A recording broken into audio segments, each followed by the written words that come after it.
Hello fruit lovers, I thought I'd do a video on my different Eugenia plants. There's quite a few in the Eugenia family and I like them a lot because they seem to take the sun, they seem to take the wet flood. They don't care if they get wet. I don't have to water them, but they do like it if you do water them. And they seem to do really well here in this subtropic climate. This here is Surinam Cherry. Beautiful looking, isn't it?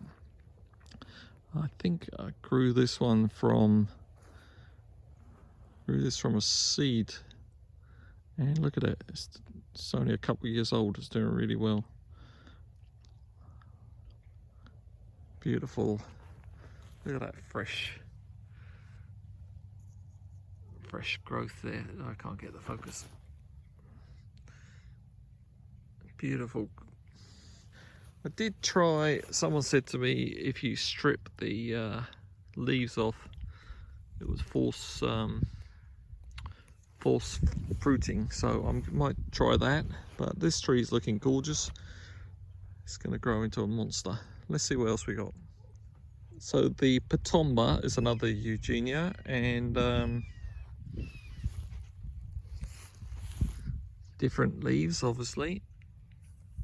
Different fruit. I haven't had any fruit off this yet, but this seems to like it here. Again, doesn't mind wet or dry. Prefers, like most of them, they prefer it a bit wetter. But it's looking nice. I think this is going to do well. This is hasn't been in there that long, but there you go. That's the Pitomba.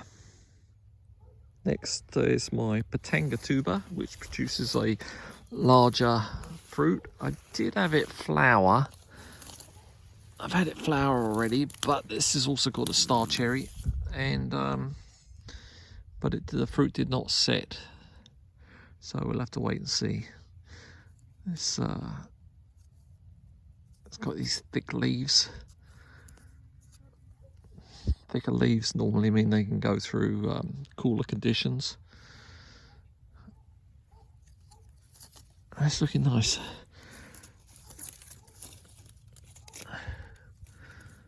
There you go.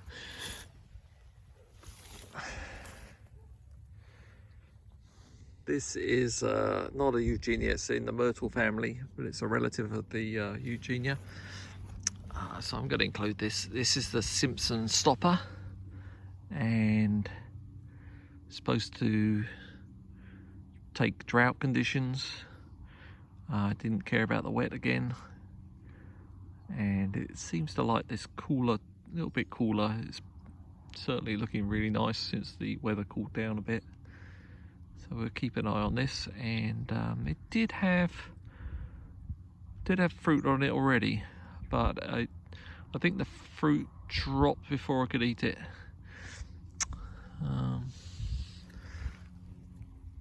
Yeah, it's a nice little bush, isn't it? But looks like it could be fairly slow growing. Anyway, we got time, and I'm going to go over now to another one which is very similar. Here's my LillyPilly. This is this looks more like a sort of growing aspects, more like a Surinam cherry, but this one's been topiaried, and I just decided to put it. I was going to leave it and put it beside my house when I build my house. She can come here. I can always make another one, and I'm going to grow one of these up and make a new trunk rather, and have another topiary bit on top of it. But this looks like it's pretty vigorous. In fact, the bits I chopped off of here, I stuck them in some soil, and they're living. So I think it's a pretty tough, hardy plant. So it's the LillyPilly, which is the brush cherry from Australia. So she's looking gorgeous, isn't she? We're over the backwood. The back there's Jaboticaba, which is, I'm pretty sure they're related to the, they're all related to. I got a couple more Eugenias to show you. This one's the cherry of the Rio Grande. Has not really taken off, but look at that gorgeous trunk. Beautiful trunk. Beautiful peeling bark. When I got this, it was a little bit, it was a couple of feet taller, and I chopped the top off, thinking it might force it to branch out. Maybe it did. Maybe it bushed out down the bottom. I'll have to look at the old pictures. I'm thinking it hasn't really grown much from the top, but maybe my method of forcing it to bush out has done well. I have had fruit on this, and it was really tasty. I loved it. Really nice. It's like a tiny miniature peach, but really very, very flavorful. So this is the cherry of the Rio Grande. Doesn't look like it's particularly fast growing, but let's go and have a look at the last one. Last but not least is the Groomy Charmer, and this hasn't been overly vigorous, but it will eventually grow into a massive tree, a really big tree. Bigger leaves again, thick waxy leaves, and she is gorgeous. I did have one of these fruit too, and it's very tasty. Looks like she's ready to push out some more buds. This bud's for you. There you go. So a few different varieties of Eugenia. I find them, I don't know, I'm not sure if I got any more at home as seeds of anything. I'll have to check. I don't think so. I think this is about it for now.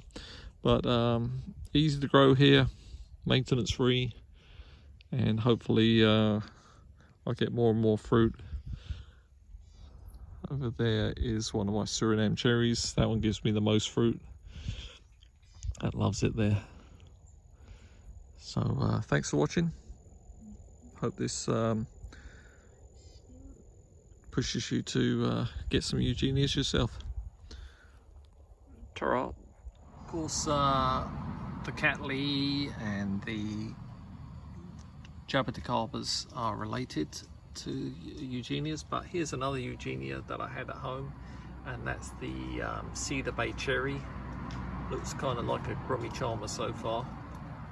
It's got those sort of larger leaves, or maybe like, you know, well, could be like lots of them, Pitomba too. But this is the Cedar Bay Cherry, another variation. I'm not going to list all the, or say all the Latin names. I'm only going to butcher them. But there's a whole bunch of Eugenias for you to look into.